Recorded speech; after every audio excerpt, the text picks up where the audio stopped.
discourse, etc. English thought and culture. So again, if you like to go to my website or you would like to email me, here you have the addresses. In the last lecture, I talked about the definitions, some main definitions, like the meaning of English, the meaning of thought, and the meaning of culture. Do you remember that? English, for example, what do we mean by English? And I referred to this definition. English is a West Germanic language that was first spoken in England and is now the most widely used language in the world. So we talked about English, or the English language. It has several forms. We have British English, we have American English, we have Australian English, Irish English, we have Indian English, Canadian English. There are different forms of English. So when we speak about English, we talk about a variety of forms related to English. Also, we mentioned that English became the most international language in the world. It's used widely as a second language and used as an official language in the European Union, Commonwealth countries, United Nations, as well as other international organizations. How about thought? What do we mean by thought? What do you know about thought? What's meant by thought? So thought generally refers to what? It refers to any mental or intellectual activity that you do. So any mental or intellectual activity involving an individual's subjective consciousness. It can refer either to the act of thinking or the resulting ideas of thinking, of arrangements or ideas. So this is a general meaning of thought. So you can create a certain thought about a certain item or a certain topic based on thinking, based on imagining. Okay, let's go to another important term: culture. What is culture? What do we mean by culture? So culture is what? Culture is that complex whole. It is a whole. It's a big thing. Complex. It's very complex, complicated, which includes knowledge. It includes what? When we talk about culture, part of it, or it includes the following. It includes knowledge, it includes beliefs. For example, when you say the Islamic culture, or when you talk about our culture, we say this is part of our culture. And then you can talk about Islam, or fasting, siyam, for example. This is part of our beliefs. Beliefs, so it includes beliefs, art, الفن أو الفنون بشكل عام, law, القانون والأحكام, morals, الأخلاق, customs or custom in general, التقاليد والعادات, and any other capabilities or habits acquired by man or by people in general, or by a person as a member of a society or a certain society, or society in general. In addition to that definition, let me share with you this definition. Culture equals the beliefs, social forms, features, and traits of a racial, religious, or social group. So any certain or specific social group. For example, we can say they have their own culture. The Afro-American culture, the European culture, the African culture, the Arabic culture. So it belongs to a certain racial or religious or social group of people. Now let me focus on this main aspect in our course: foundations and factors influencing the ETC. ETC, I mean the English thought and culture, just to remind you. The first one is invasions. Invasions. We can talk about, for example, the first Germanic invasions, when they invaded England, and I will share with you more information about that. But we talk about invasions: British invasion, American invasion, Russian invasion. Usually we talk about military invasions. Sometimes they are triggered by what? Triggered by politics or economy. All in all, we can say triggered by interests. المصالح السياسية، مصالح اقتصادية، مصالح أحيانا الثقافية، نشر ثقافة معينة ولو بقوة, spreading a certain culture even by force. This is called invasion. It can be military invasion, it can be intellectual invasion, as they say, الغزو الثقافي أو غزو الفكري. So this is a very important and critical factor affecting the English thought and culture. And not only affecting the English thought and culture, it can affect other cultures and other thoughts, like Arabic, like Islamic, Chinese, Japanese, Russian, you name it. So invasions in general. Now if we go back to history, to the origin and history of English, we are told that there was an Anglo-Saxon invasion. Germanic tribes invaded England. Let me go now to the internet to share with you this picture.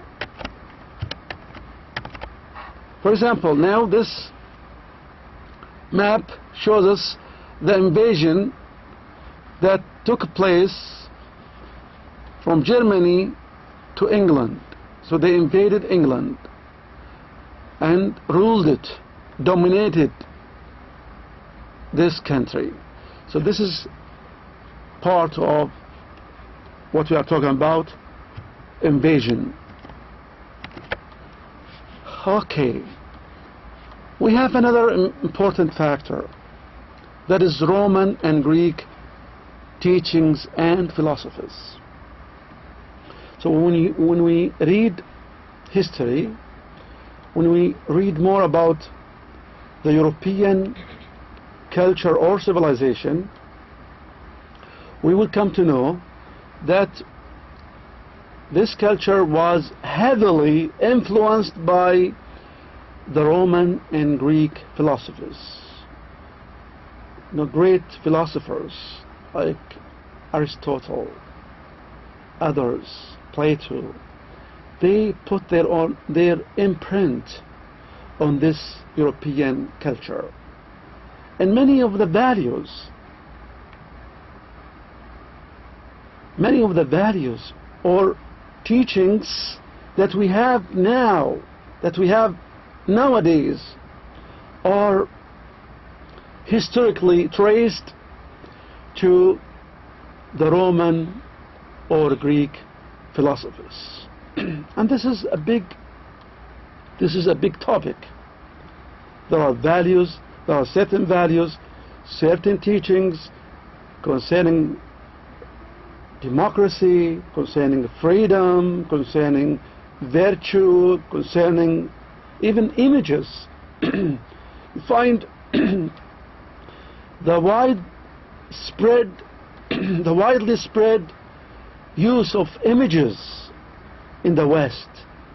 This can be traced to the use of images in the Roman and Greek civilizations. You find many statues, تماثيل وصور للبشر.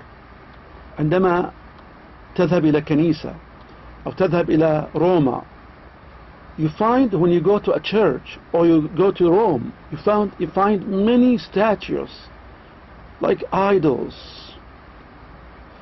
This is part of their philosophy, part of their teachings. So to a great extent, the English thought and culture were affected by what? By the Roman and Greek teachings and philosophies. Inshallah, I will share with you more information in other lectures in the future, God willing. Religions. This is another important and significant aspect. Religions shape our culture. تشكل الأديان تشكل أحيانا أيضا الثقافة، جزء من الثقافة وعامل مؤثر في الثقافة. Religion, Islam for example, Islam shapes and disciplines or governs our culture. Christianity, Judaism. So the spreading of Christianity and Judaism in Europe, let's go back to the map. So the spread of Judaism, mostly in general, these countries, if we talk about England, Scotland, Ireland, Holland, Germany, Australia, you name it, Spain, Italy, France, Greece, Romania, Poland, they are generally speaking Christian societies. إذا بشكل عام هذه الدول تنتشر فيها النصرانية، مجتمعات نصرانية. Affected by what? By the invasion, religious invasion of the Romans. And Christianity, according to some references, Christianity reached Europe in the 6th century AD. In the 6th century AD, Christianity spread in Europe.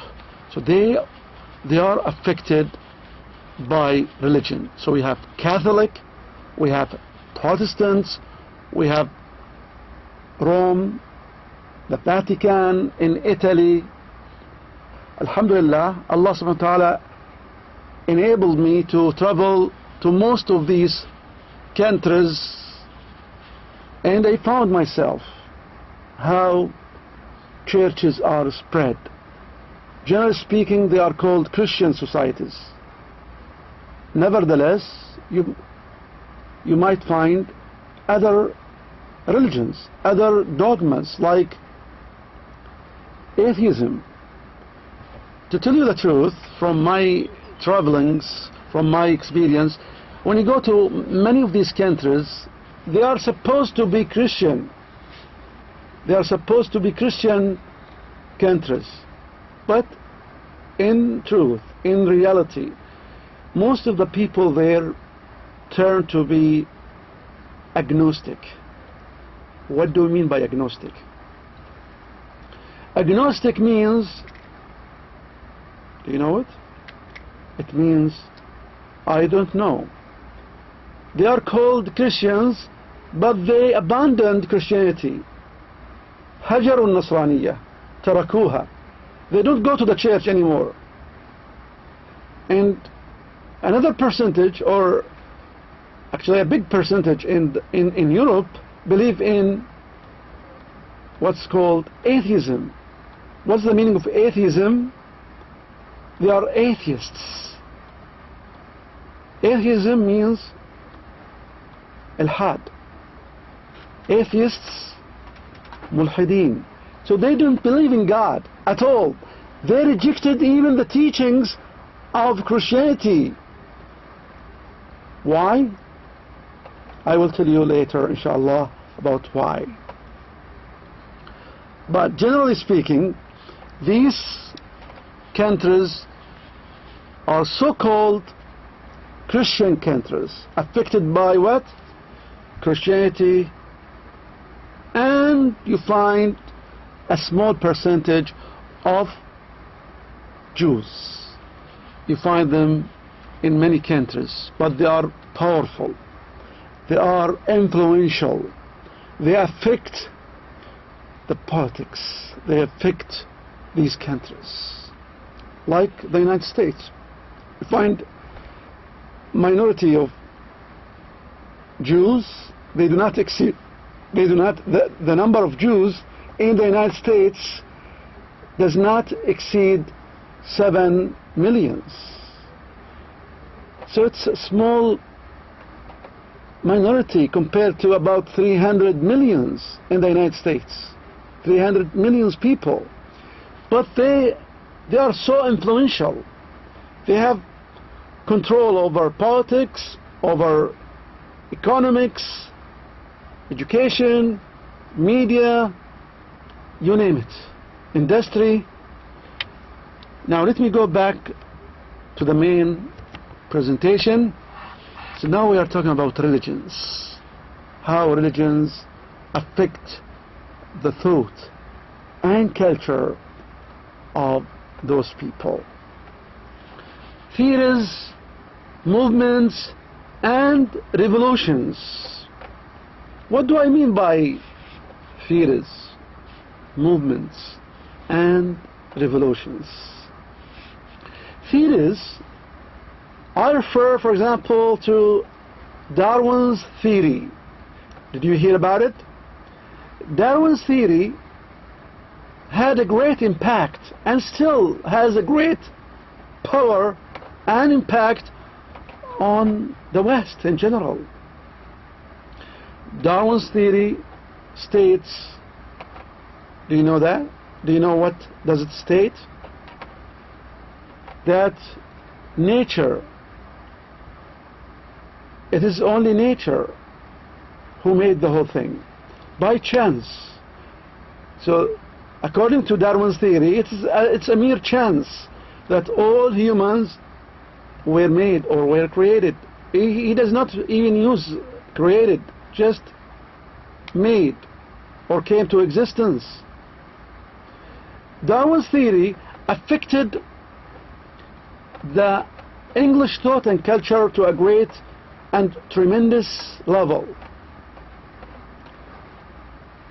They started disbelieving God because now it's a nature. So this theory triggered atheism. It pulled people or encouraged people to disbelieve in God.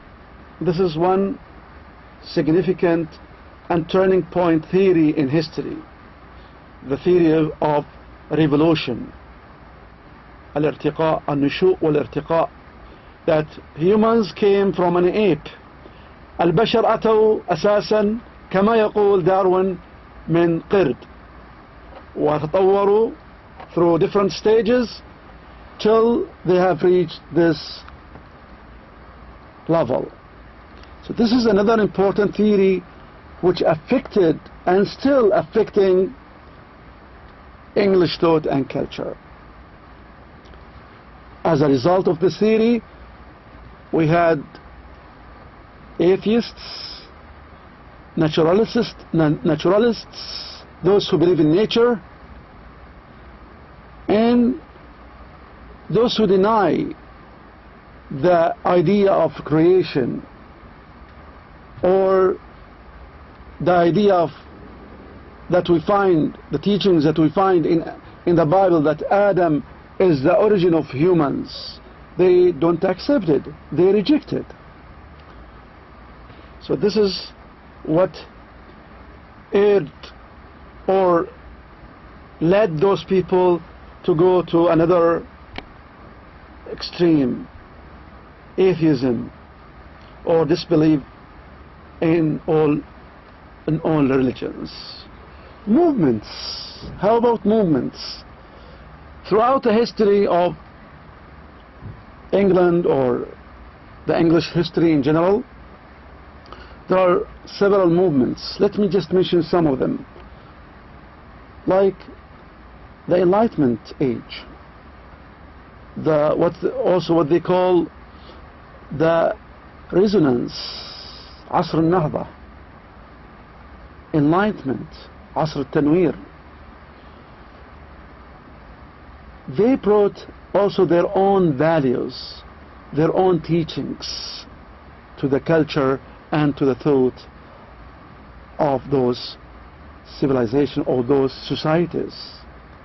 So resonance in general, this period is called resonance, عصر النهضة, and then the age of enlightenment became more freedom, more liberation, and then we had more what's called liberation, liberal thinking.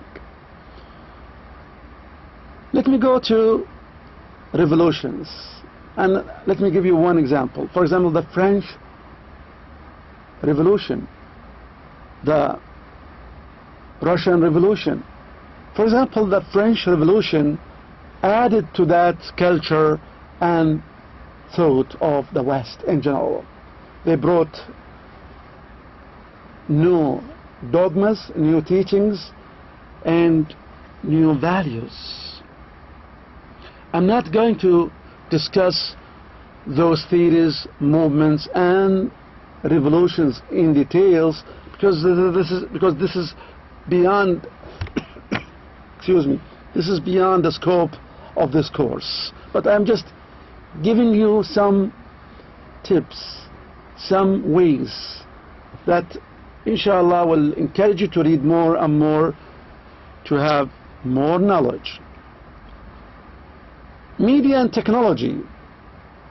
This is another main factor in affecting thought and culture. I don't need to explain anymore. When I talk about media, you know the impact, the power, the influence of media on people in general, not in the West, but even on us. Then we talk about technology. Let me, since time is approaching the end, let me go faster. Then we talk about geography and location. As you see there, look at the map. You know, the European countries are so close to each other, so the influence is, you know, so powerful. Because they are so close. Just imagine, my dear sisters and brothers, that just you can get a visa and then you go to most of these countries. I did that. Just you get Schengen visa, you can go to all these countries. More than 21 countries you can enter to using one visa. What an easy thing to do. So when you go there, you can tell that they are so close to each other. Actually, when you cross the border, you can tell. When you cross the border from Italy, for example, to another country, or from France to Germany or to Hungary, you can tell that you entered another country. You can't notice it. I went to many of these countries, crossing the borders from one country to another country. Sometimes you can't tell.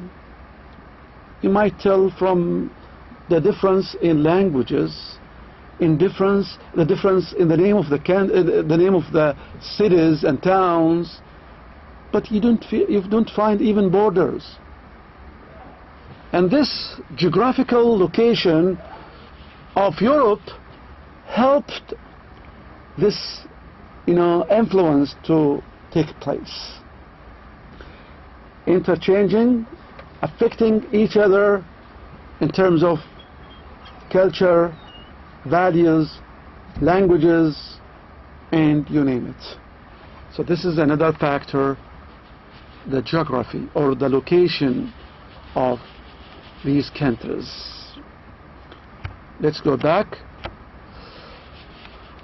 Contributions of other nations and cultures, like what? Like the Islamic and Arabic contributions. I will, inshallah, give you a great deal of information of the Islamic and Arabic contributions to the West in general, to the European thought and culture.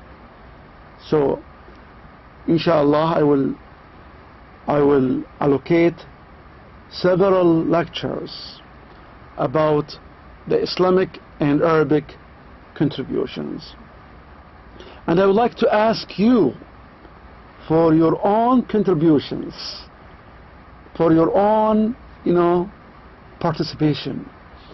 If you have any, as I mentioned this at the first session, the introductory lecture, I mentioned this, and now I remind you about it. I would like to have, I would like to have you interact with me. I would like to have more interaction from you. If you have any good video clip, or a good PowerPoint presentation, or a good article, or an interesting book about these things, and you'd like to share with me, you share with other students these things, please send it to my email, or you can put it on the forum. You can put it on the forum related to this course. So this is briefly guidelines, main factors as guidelines of the influences that took place in the English thought and culture. In the upcoming lecture, inshallah, I will take each item, I will take each factor and discuss it more thoroughly with you. Thanks. Assalamu alaikum wa rahmatullahi wa barakatuh.